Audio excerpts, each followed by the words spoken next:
You're right everyone, this is my canine miniature that I started on the 2nd of July and I finished it on the 4th of September, just a few days ago. And I thought I'd just do this video to show him to you all. So for starters, let's just give him a turn.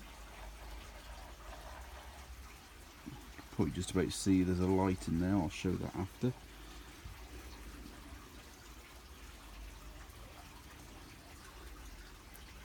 See some wheels there, little tag. I know in Canine and Company the tag has, they say there's nothing on it, but I had a chance of free engraving on this, so I thought, why not, you know. Okay, so turn him around a bit more.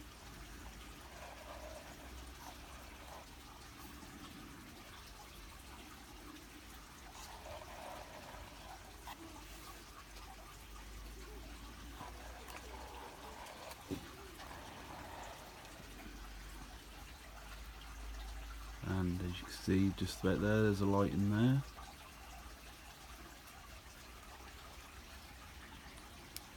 Okay, so let's get into a few details. Now, I will say that I do want to make more of these, hopefully in the near future. And there's a few things that I might change. Now, as you can see, here's the probe, and it does come out. But I do have to work on something to weigh it down inside so it stays up. But this one's for me to keep on future versions. I've got to work on that and work on something else for the end of the probe here, because this is off. This is an old pocket watch crown, and I thought I'd just give it a try. But to make more of these in the future, I'm gonna have to find something else to use as the probe end, because I don't have lots and lots of pocket watch crowns. This is just something I thought I'd give it a try. I've got ideas of how I can make the probe end here in another way, but I've yet to test that, but I'm pretty sure it would work. The ears that I made from aluminium mesh wrapped around with a stripped down pipe cleaner. So I stripped it down, I stripped all the fur off to just the metal and bent it. A friend of mine suggested on using, I think it was a paper clip, and just bend the metal, but I thought tried it as a set of curiosity, but it did what I thought. It wouldn't bend nice and curved, it would just get a bit jagged, and it was just horrible. But a pipe cleaner has such flexibility, I can just do that. Which the idea for this was actually thanks to PB Props, if any of you have seen the YouTube channel, and I think he has Instagram, because he was restoring a canine, and I chatted to him a bit in the comments and gave me some ideas for if I can build a future full-size canine again when I've got the room. But in the video he showed a bit of how he did the ears for the prop he was restoring, the replica. And I thought, well, let's do it the same way. These metal bits are just off something I took apart, and I thought I'd try them for the stems, but on future models I'm going to try and use something that I can, well, pretty much get a hold of any time I want from a shop, and I've got an idea for that. The ears do move, I can move them by hand. And this ear is a bit more tighter. It wasn't deliberate, it just fortunate for me worked that way. So I can take it off and get to, there's the bit of the probe here. Try not to break it, Paul. This light was on a key ring, and it was from Mountain Warehouse. And I went in there recently to see if they had any more, and in different colours, and they had nothing, so I've got a bad feeling they might have just been trying to get rid of old stock. That bit there is the neck, and you can see the flashing light, the flashing of a light that's inside. I'll get to that later. And there's the paper. Just slap the head back on. Press it down, there we go. Which is for the ticker tape print readout, which you see he used a fair amount in classic Doctor Who, but in modern Doctor Who and the Sarah Dent Adventures you never see it used. And then you've got the nose laser, which with a bit of a grab put it out so far, and like in School Reunion you see the laser do something you didn't see it ever do before, and that's because of this little bit of metal that I took off the end of a phone charger of mine which broke. This bit of metal allows me to not only hold the laser but tilt it up like you see in School Reunion. And and just pop that away. The dog collar, as I say, I had the option for free engraving, so I just got that done. Like I think I said earlier when I started the video, I think I said anyway, that in Canine and Company they said there's nothing on it, but I think that looks alright, to be fair. But this is actually a kitten collar, and I got it off eBay. And I got a kitten collar because I thought, well, it's going to be thinner and, you know, and not, it just fits nice and perfect. So that's what that is. The box on the side, now when I had my full size one, it was, I think it was a tray for a pair of like weighing scales for food, and I think the scales broke, and I thought, well, that'll come in handy. But on this, I couldn't find a way of making a box that would just slot in and take out when I want to, like I did on the big one. So this is all made by hand, and it's stuck in there. The bumpers here and on the other side are balsa wood with a bit of a slit cut through and slotted on. The tail again is balsa wood with a keyring loop on the end, just to get that nice detail. This, because another thing, thanks to PB Props, not just for the ears, which he, like I say, demonstrated in the video, which worked out good for mine as well, I thought. But he also said about what was on the end of the tail, which he said was a rubber gaiter, and I'd never heard of one before.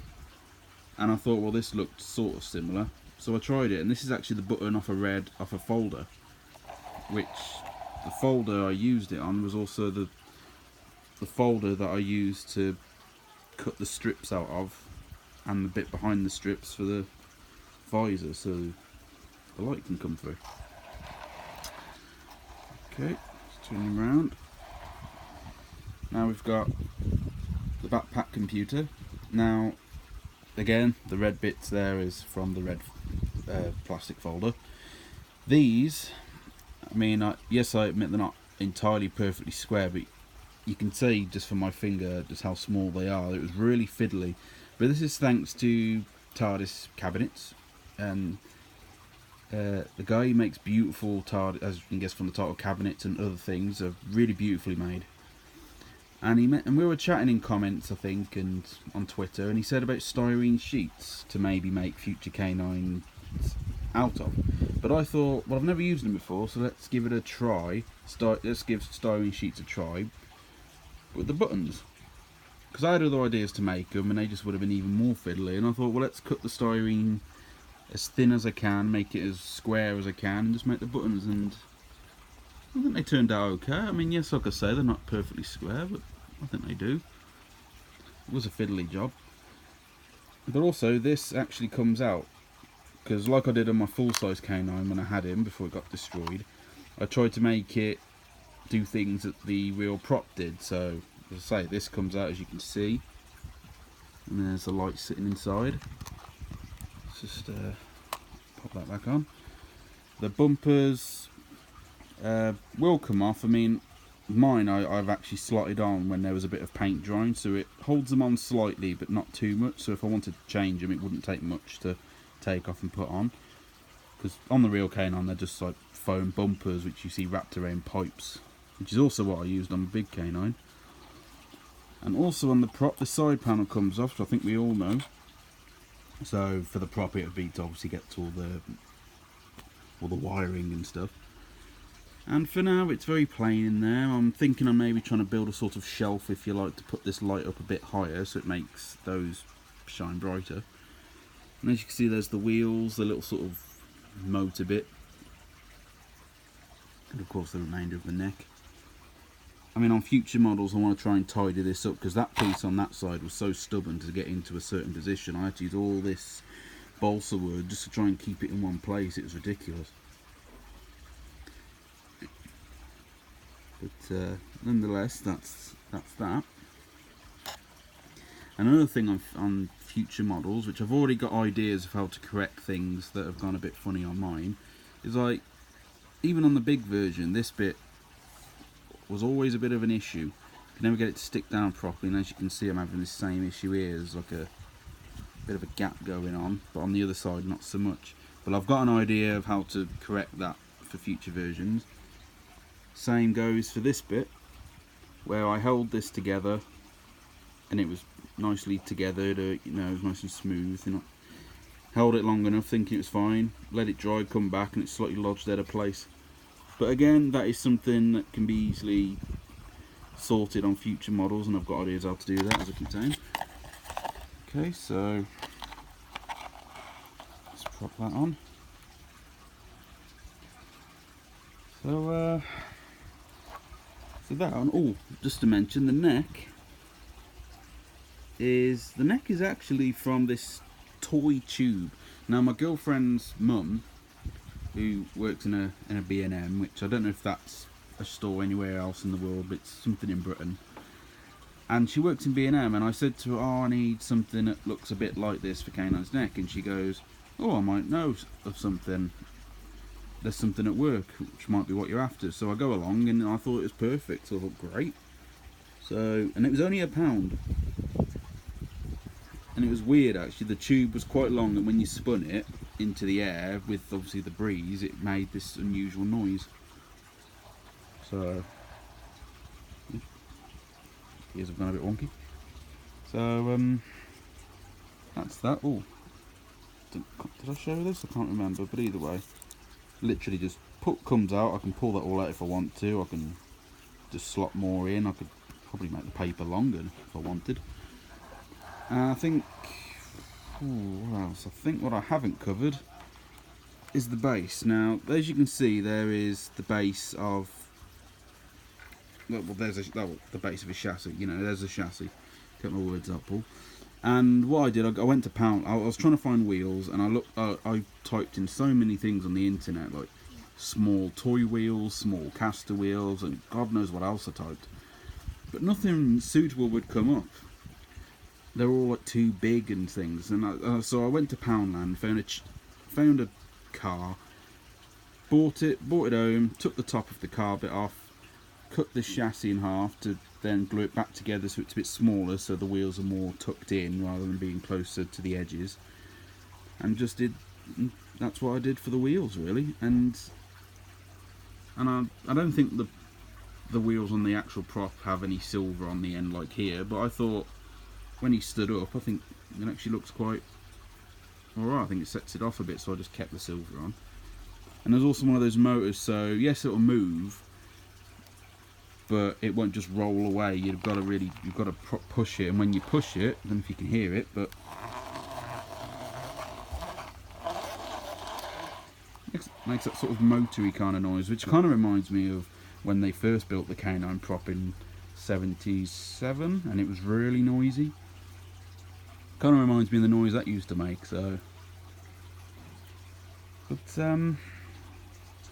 yeah, that's K9 for you. Now, the reason I built this was not only because I wanted to have another K9 since the big one got destroyed, and not only did I want to build this because I tried building a small one years ago and then I didn't finish it and the parts got broke anyway. But I thought to myself, if I do this well enough, so this is actually a prototype if you like, could I make these to sell, you know? And I put some pictures on Twitter, and so many of you have been really nice about it and said you've liked it. Some of you have said you'd be interested or would like to buy one, depending on the price. But no, I'm really happy that so many of you have liked it. I did not expect to get the reaction that I have done on Twitter with this, with just about, what, 4 or 5 photos I think I took. So thank you all for being really kind about it. So the question is this something that you would buy? And if so, what would you pay for one? Because I'm going to admit, and I don't mind, I've always believed that since I was a kid, I've always believed that you can make a replica as best as you can of whatever it may, make a replica as best as you can of something you like from a movie or TV show without having to break your bank account, without having to empty it, so to speak. So since I was a kid, I've always made models out of card and stuff, and over the years I've sort of taught myself to try and get better and better. So this K9, the vast majority of him is made out of proper art card from the range, so the proper, quite sturdy really, and when it's spray painted, even more so. The only bits on here of card that are like cereal box card, that kind, is underneath the head, for the base of the head, because the only thing with the card from the range, like I say, which pretty much the body's made out of, is that it is a bit thick, so I didn't want the base of the head too thick, so I thought cereal box card's just perfect, so that's what that is. And the only other bit that's made out of cereal box card is this whole top section, because of when you flip it over to just the card side, you can sort of bend it and it doesn't get these creases, where the side that has all, you know, all the fancy details for the cereal box stuff, you bend that and it slightly creases, but the other side doesn't, so it bends really nicely, so that's why I've used it for that. And come to think of it, I think I used a bit for this because it was just easier to sort of manipulate and make that. So, but yeah, but that's what I make these out of, and I always try to go on any model I've made since I was a kid, go to great care, and I'm really proud of this. And as I said earlier, I'm really happy at a lot of you that have seen it on Twitter like it. A lot of you have said lovely things. But nonetheless, on this video, I would really like your feedback on what do you think of this canine. Is there anything you think I could maybe improve, or do you think it's fine? You know, just pretty much any feedback you can give me. And also, for any of you on Twitter that were saying, oh, you'd love one and would buy one, and thanks for your interest, by the way. My question also is, would any of you buy one, and if so, how much would you pay? Because I'm not sure what price to put on it. I mean, I spent 2 months and a bit building this one, but on future versions it shouldn't take as long, because I've already made a load of templates, so I can just make a bit more quicker. Because this was a trial and error, so of course there was lots of pieces going wrong and I had to remake, but that shouldn't really happen anymore. So yeah, you tell me, what would you pay, and tell me of anything you want to say about what you think of this canine. Just anything. You know, anything is helpful. And during the video I thanked PB Props for our little conversation in the comments of his canine restoration video. And the bit of the video, like I said, for the ears was really helpful. The only thing I couldn't do to point out for the ears is the fancy bit that you see, you know, it sort of sticks out really nicely. I couldn't do that because these were already fiddly to make on their own, just like that. So to try and do a fancy sort of thing to stick onto it like on the prop, I think it would have just been messier. But nonetheless, thanks to PB Props, thanks to TARDIS Cabinets for our little conversation of some stuff which put me at ease for wanting to hopefully sell more of these, and also suggesting styrene, which, like I think I said earlier, I know you said about using it for the body, but I think it's worked out good for them. So by the way, these two people, TARDIS Cabinets and PB Props, I'll put links to what I know of their things on the description below. And another person I want to mention before I stop is my friend, which is my girlfriend's best friend, called Jodie Stokes. Now she has a page she's recently started up called Jodie Stokes Art. She sells her stuff on Etsy and Facebook. And if you like sci-fi and horror, her artwork is the most beautiful artwork you'd probably ever see in mine. That is my personal and honest opinion.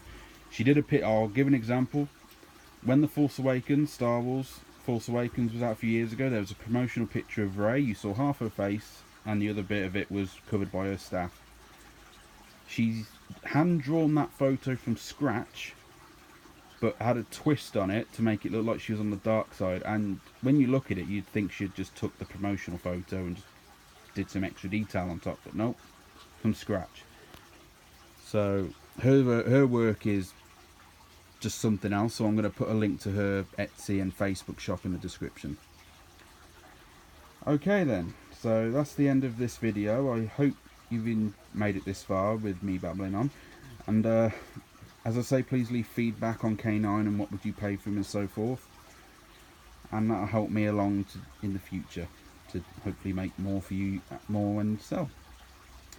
Thanks for watching, take care, and I look forward to hearing from you all. Bye bye.